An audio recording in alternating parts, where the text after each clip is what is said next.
বন্ধুগণ, কেমন আছো সবাই? আশা করি সবাই ভালো আছো। আজকে আমি তোমাদের সাথে শেয়ার করছি আজকে দুপুরে কি রান্না করলাম। আজকে করলাম ডুমুর, টমেটো, আলু, সয়াবিন দিয়ে তরকারি।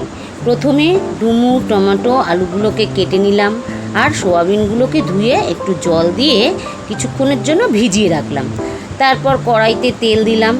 তেলটা গরম হয়ে গেলে গোটা জিরে ও তেজপাতা ফোড়ন দিয়ে কেটে রাখা আলু, ডুমুর, সয়াবিন, টমেটো দিয়ে দিলাম। তারপর স্বাদ মতো নুন ও হলুদ দিয়ে সবজিগুলোকে কিছুক্ষণ ভেজে নিলাম।